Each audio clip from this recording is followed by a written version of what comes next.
Hi guys, today we're going to be installing a car stereo in what, maybe like 5-10 minutes. So you have an old car stereo, maybe it doesn't work, maybe there's a issue with it, you just want an upgrade, you want something that's got more functionality like Bluetooth or subwoofer or something like that. So you're only going to need a few things. New stereo, this is a Kenwood KMM 118. It's basically the cheapest one I could find because I don't need a fancy setup because I'm going with an amplifier. That's for another video.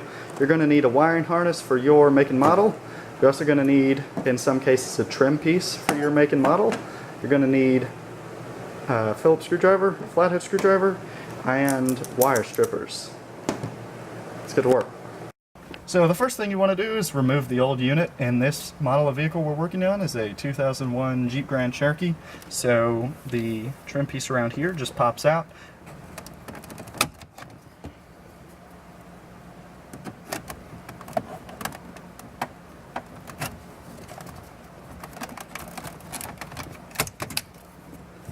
Just comes right out like that. We're going to edit that sound out of me throwing it. Remove the 1, 2, 3, 4 screws that are securing the head unit in.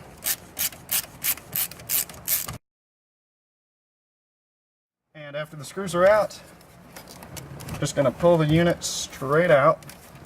Now, without putting too much tension on the wires by hanging the head unit by up, we're going to go ahead and unplug everything.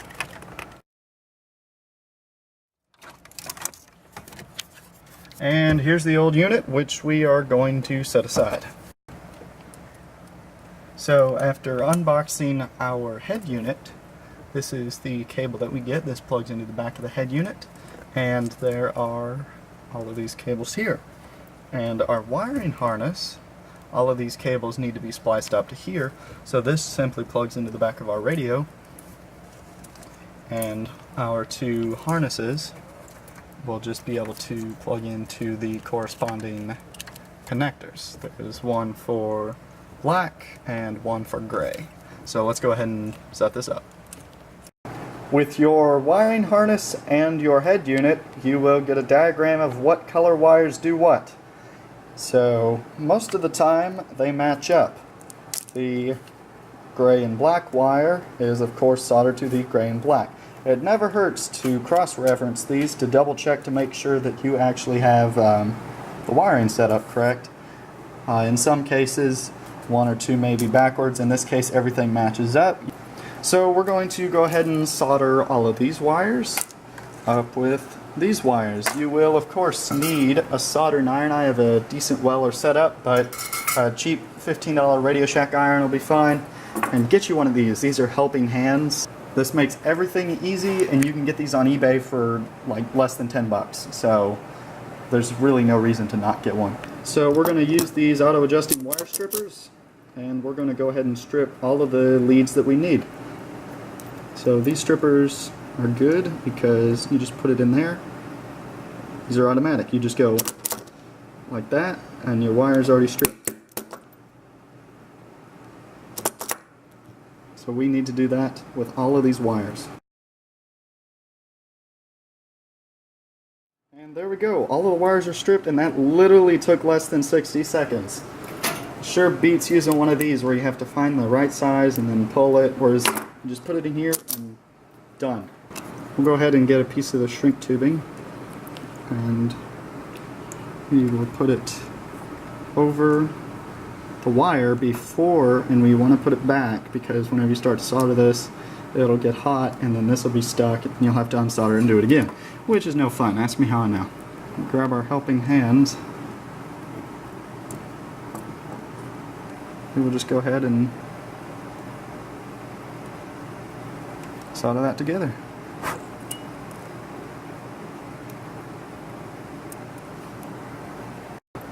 So we'll go ahead and slide our shrink tube over the connection. This just insulates the connection, keeps it from shorting out. Then you grab a lighter.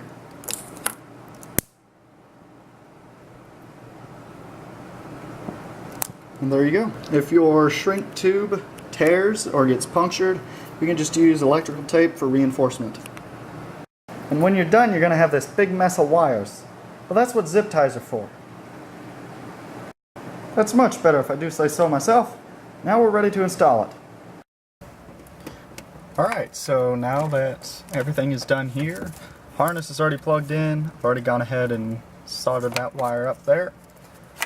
We'll grab our antenna plug, and here's our new head unit. Antenna plug just pops into there like that. And our connector just plugs into the head unit. Simple as that. Then we're going to grab our trim piece that goes over there.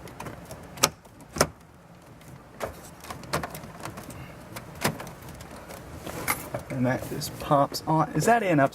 And there we go. The stereo is now installed. So let's go ahead and see if it works.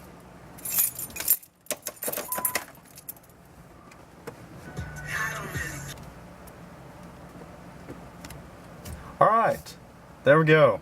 You just installed a stereo and probably saved yourself about $60 to $70, which is what a local audio shop wanted to charge me to install this. If you enjoyed this video and this video helped you out, don't forget to leave a like, comment, and subscribe. In our next few videos, we're going to be installing speakers and an amplifier, so stay tuned.